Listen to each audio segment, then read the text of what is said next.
Praise the lord. ప్రభునందు ప్రియమైన సహోదరి సహోదరులారా, రక్షకుడైన యేసుక్రీస్తు వారి ప్రశస్తమైన నామంలో మీ అందరికీ శుభములు తెలియజేస్తూ ఉన్నాను.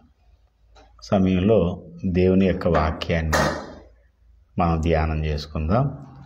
పరిశుద్ధ బైబిల్ గ్రంథంలో నుండి అపోస్తలుడైన పౌలు రోమీయులకు రాసినటువంటి పత్రిక 4వ అధ్యాయము 21వ వచనాన్ని చదువుకుని దేవుని వాక్యాన్ని ధ్యానం చేద్దాం.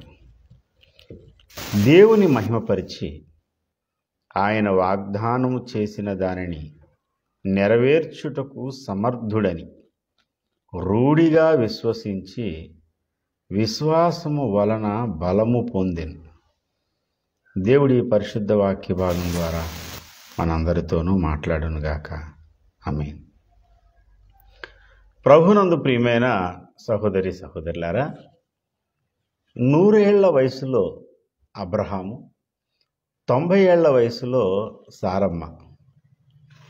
అబ్రహాము సారా వీరిరువురి దాంపత్యంలో నిండు వృద్ధాప్యంలో బలము ఉడిగిపోయిన పరిస్థితుల్లో మరి నూతన బలం ఎలా వచ్చింది? ఇది ప్రస్తుత సైన్స్ అనేది వివరించలేదు. సాధారణంగా మానవ జ్ఞానానికి, మానవ పరిమితులకు అవతలున్నదే దేవుని శక్తి, దైవశక్తి. అంత సైంటిఫిక్ ఆధారాలకు వ్యతిరేకంగా బైబిల్లో ఉన్నటువంటి సంఘటనలు ఉన్నాయి అని వాదించేవారు చాలామంది ఉన్నారు. అవును, సైన్స్కి అవతల ఉన్నదే దైవశక్తి. సైన్స్ అంటే ఏంటి? ఏ నియమాల మీద ఈ ప్రకృతి ఆధారపడి పనిచేస్తుందో ఆ ప్రకృతి నియమాలను తెలుసుకోవడానే సైన్స్ అంటారు. అవును, ఈ ప్రకృతి నియమాలకు, ఈ ప్రకృతిలో ఉన్నటువంటి విధి విధానాలకు అతీతంగా, అంటే సైన్స్కు అందలేనంత ఎత్తులో పనిచేసేదే దైవశక్తి. అబ్రహాము సారాలు సాధారణంగా వారికున్నటువంటి శరీర దారుఢ్యాన్ని బట్టి, మానసిక స్థితిని బట్టి వారు బలవంతులు కాలేదు. విశ్వాసము వలన బలము పొందెను అని రాయబడింది బైబిల్లో. ముసల్దాన్ని, నాకు ఇంకా అయిపోయింది నా జీవితం అనుకునే స్టేజ్లో వాళ్ళు దేవుని మాట నమ్మారు. ఆ నమ్మడం ద్వారా వాళ్ళలోనికి నూతన బలం వచ్చేసింది. వాగ్దానము చేసినవాడు నమ్మదగినవాడు అని దేవుని నమ్మకత్వం మీద వారు విశ్వాసం ఉంచారు. మనిషి అయితే మాట తప్పుతాడు. మనిషి అయితే మాట నెరవేర్చుకోవడానికి అతని శక్తి సామర్థ్యాలు సరిపోవు. కానీ మాకు మాట ఇచ్చిన వాడు మానవుడు కాదే, మహాశక్తిమంతుడు, సర్వోన్నతుడు, సర్వశక్తిమంతుడు. ఆ సర్వశక్తిమంతుడైనటువంటి దేవుణ్ణి అబ్రహాము ఎరిగాడు. అందుకనే అబ్రహాము ఎరిగిన దేవుడు, లేక అబ్రహాముకు ప్రత్యక్షమైన దేవుడు ఎవరు అంటే, నిర్గమకాండంలో దేవుడు చెబుతున్న ఈ మాట చదివితే మనకు చాలా ఆశ్చర్యం అనిపిస్తుంది. ఎందుకంటే నేను అబ్రహామునకు ప్రత్యక్షమయ్యాను. ఏమని ప్రత్యక్షమయ్యాను అంటే, సర్వశక్తిమంతుడను అనేటువంటి పేరున నేను అబ్రహాముకు ప్రత్యక్షమయ్యాను అని సాక్షాత్తు దేవుడే మాట్లాడడం మనం గమనించవలసిన విషయం. ఇది అవసరం ఉంది. నిర్గమకాండము 6వ అధ్యాయం 22వ వచనం. మరియు దేవుడు మోషేతో ఇట్లనెను, నేను యెహోవాను, నేను సర్వశక్తిగల దేవుడను పేరున అబ్రహాము, ఇస్సాకు, యాకోబులకు ప్రత్యక్షమైతిని గాని యెహోవా అను నా నామమున నేను వారికి తెలియబడలేదు. యెహోవా అనే నామములో ఇంకా ఎన్ని సుగుణాలు ఉన్నాయో, ఆ వ్యక్తిత్వ సౌందర్యం ఏంటో సంపూర్ణంగా అబ్రహాముకు తెలియదు. కానీ అబ్రహాముకు తెలిసింది ఒకే ఒక విషయం. అదేంటంటే తాను నమ్మిన దేవుడు సర్వశక్తిమంతుడు. హల్లెలూయా! ఎంత గొప్ప సంగతి! నేను నమ్మిన దేవుడు సర్వశక్తిమంతుడు, ఏదైనా చేయగలడు. మృతులను సజీవులుగా చేయగలిగిన వాడు, లేని వాటిని ఉన్నట్టుగా పిలిచేవాడు, నా వృద్ధాప్యంలో కూడా నాకు సంతానం ఇస్తానని చెప్పాడు కనుక ఆయన మాట నెరవేర్చుకోగలిగిన సమర్థుడు. మాట ఇవ్వడమే కాదు, మాట తప్పేవాడు కాదు ఆయన. మాటిచ్చి దాన్ని నెరవేర్చగల సమర్థుడని దేవుని యొక్క సర్వశక్తిమత్వమును నమ్మాడు.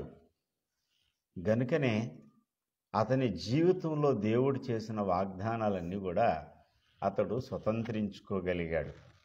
నా ప్రియమైన సహోదరి సహోదరులారా, నూతన సంవత్సరంలోకి ప్రవేశించేటప్పుడు సార్వత్రికంగా సంఘంలో ఉన్న ప్రతి ఒక్కరు కూడా దేవుని నుండి ఏదైనా ఒక వాగ్దానం దొరుకుతుందేమో, దేవుడు నాతో ఏం మాట్లాడతాడో అని దేవుని వాగ్దానం కొరకు ఎదురు చూస్తారు.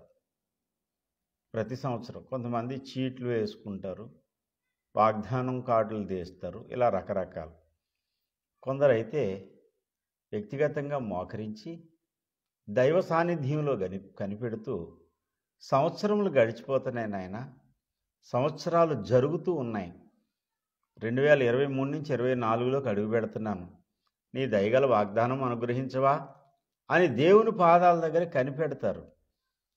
మహాదేవుడు కనికరపడి, ఇదిగో నేను ఈ సంవత్సరంలో మీ జీవితంలో ఈ కార్యం చేస్తున్నానని వాగ్దానాన్ని వాక్యములో నుండి దేవుడిస్తాడు. కానీ ఆ వాగ్దానం స్వతంత్రించుకునేవారు కొద్దిమందే. చేయబడిన వాగ్దానం చేయబడినట్టే ఉంది, కానీ ఆ వాగ్దానానికి సంబంధించినటువంటి అనుభవాలు అనుభూతులు కలగడం లేదు. కారణం ఏంటంటే మనలో ఉన్న అవిశ్వాసమే. అబ్రహాము వాగ్దానాన్ని స్వతంత్రించుకున్నాడు. ఎలాగా? వాగ్దానం చేసిన వాడు నమ్మదగినవాడు, ఆయన మాట తప్పడు అని త్రికరణ శుద్ధిగా నమ్మాడు గనక అతని నమ్మిక ఏం జరిగిందంటే అతనికి బలాన్ని చేకూర్చింది, అనుభూతిలోనికి అడుగుపెట్టగలిగాడు. ఊరికే నోటి మాట తీసుకుని వచ్చేలేదు, ఆ వాగ్దానాన్ని అతడు స్వతంత్రించుకున్నాడు. హెబ్రీలకు రాస్తూ పౌలన్నీ అదే చెబుతాడు, వాగ్దానమును స్వతంత్రించుకొనిన వారిని పోలి నడుచుకోండి. విశ్వాసం చేతను ఓర్పు చేతను కొంతమంది వాగ్దానాన్ని స్వతంత్రించుకున్నారు, అందులో అబ్రహాం ఉన్నాడు. ప్రియమిత్రమా, ఈ సంవత్సరం నీ జీవితంలో దేవుడు ఏ ఏ వాగ్దానాలు చేశాడో ఆ వాగ్దానాలన్నీ స్వతంత్రించుకోవడానికి దేవుడు సర్వశక్తిమంతుడని నమ్ము. అది ఎంత అసాధారణమైందైనా సరే, నువ్వు కటిక బీదరికంలో ఉన్నావా, భయంకరమైనటువంటి ఆర్థిక వలయాలు నిన్ను చుట్టుముట్టాయా, సమస్యలు సుడిగుండంలో ఉండి అడుగు ముందుకు పడడం లేదా, ప్రభు వాగ్దానం చేస్తున్నాడు కదా, ఐశ్వర్యమును ఘనతను సొమ్మును నీకు ఇచ్చేదనని వాగ్దానం చేసిన దేవుడు నమ్మదగినవాడు, సమర్థుడు. నేను సర్వశక్తిమంతుడను, నాకు అసాధ్యమైనది ఏదైనా ఉందా అని ప్రశ్నిస్తున్నాడు. ఆయనకు అసాధ్యమైనది ఏది లేదు, సమస్తము చేయగలిగిన దేవుడు, లేని వాటిని ఉన్నట్టుగా పిలిచే దేవుడు. అనేక సంవత్సరాలుగా రోగాల చేత నలిగిపోతున్నావు చూడు, దీని నుంచి నేను విడుదల పొందలేను అని నువ్వు చేతులు ఎత్తేసావు కదా. డాక్టర్లు కూడా మా వల్ల కాదని తమ అసమర్థతను వ్యక్తపరిచారు కదా. మందులు లేవు, వైద్యుల వల్ల కాదు, ఒకవేళ వైద్యం చేయించుకుందామన్న నీకు ఆ సామర్థ్యం లేదు. కానీ దేవుని వాగ్దానం ముందు చూడు, దాన్ని నమ్ము, నిన్ను స్వస్థపరచు యెహోవాను. నేనే యెహోవా రఫా, ఆయన స్వస్థపరిచే దేవుడు, వాగ్దానం చేసిన దేవుడు, నమ్మదగినవాడు, నాశనకరమైన ఏ తెగులు నీకు రాదన్నాడు ఆయన. ఖచ్చితంగా నీ జీవితంలో ఈ వాగ్దానాన్ని స్వతంత్రించుకో మిత్రమా. క్షణాల్లో నువ్వు ఉన్నటువంటి ఆ గుంటలో నుండి, ఆ ఇబ్బందిలో నుండి, ఆ సమస్యలో నుండి నీకే ఆశ్చర్యం అవుతుంది. పేతురు సంఖ్యలలో చెరసాలలో ఉన్నాడు. దేవదూతను పంపించి దేవుడు విడిపిస్తే పేతురు గారు కలనుకుంటున్నాడు.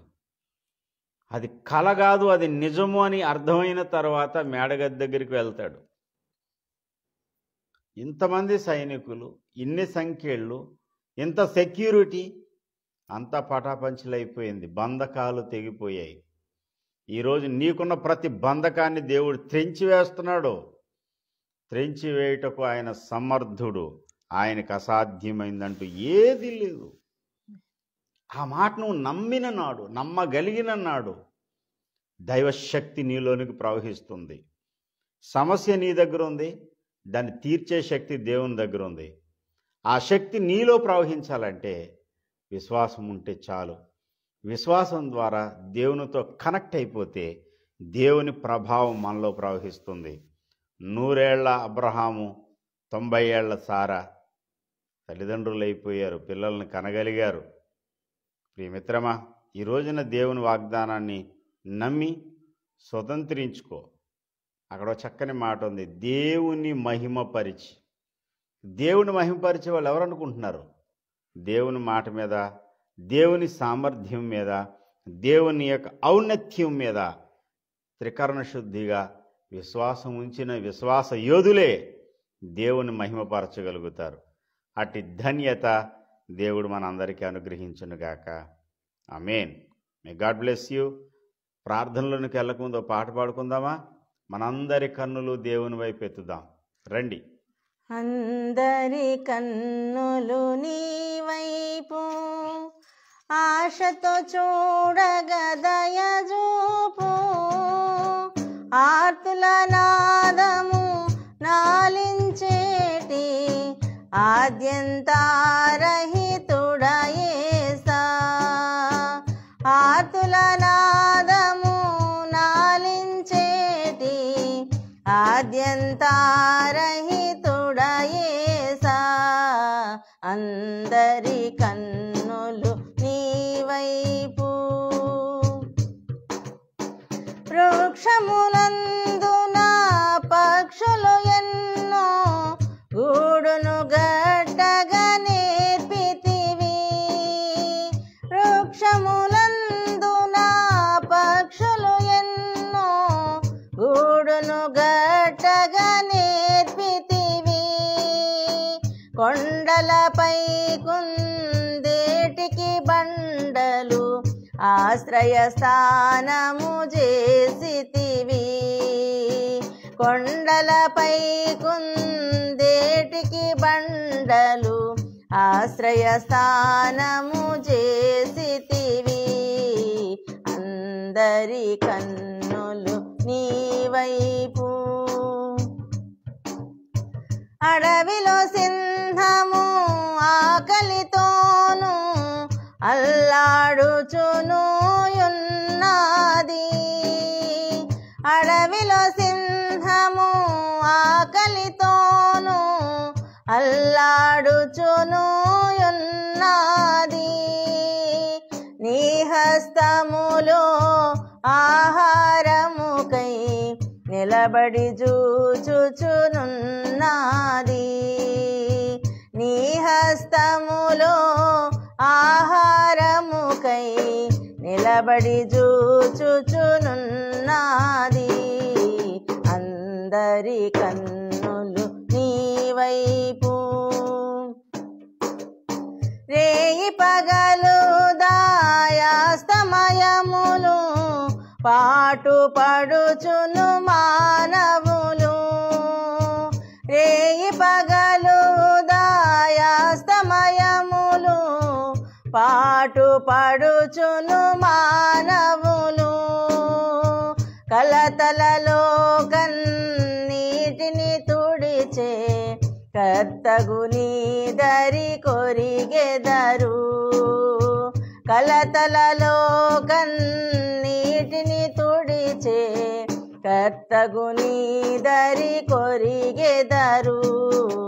అందరి కన్నులు నీ వైపు ఆశతో చూడగా దయచూపు ఆతుల నాదము నాలించేటి ఆద్యంతారహితుడా యేసా ఆతుల నాదము నాలించేటి ఆద్యంతారహితుడా యేసా. Praise the Lord. హల్లెలూయా హల్లెలూయా హల్లెలూయా హల్లెలూయా. ప్రేమ కలిగిన మా తండ్రి, పరిశుద్ధుడా, గొప్ప దేవా, అబ్రహాము వలె వాగ్దానమును నమ్మే కృప మాకు దయచేయండి. మీరిచ్చిన ప్రతి వాగ్దానం మా జీవితంలో నాయన చేయగల సమర్థుడవు. వాగ్దానము చేసిన దేవుడు నమ్మదగిన వాడు అని అబ్రహాము నమ్మినట్టుగా నేను నమ్మాలి. ఈ సందేశం విన్న ప్రతి ఒక్కరు నమ్మి వాగ్దానాన్ని స్వతంత్రించుకుని సంపూర్ణ దీవెన పొంది నాయన నీ సన్నిధిలో సాగే కృప దయచేయండి. ఎత్తబడిన వాక్య సందేశం ఫలింపొచ్చి మీరే మహిమ పొందమని యేసు నామములో వేడుకుంటున్నాం పరమ తండ్రి.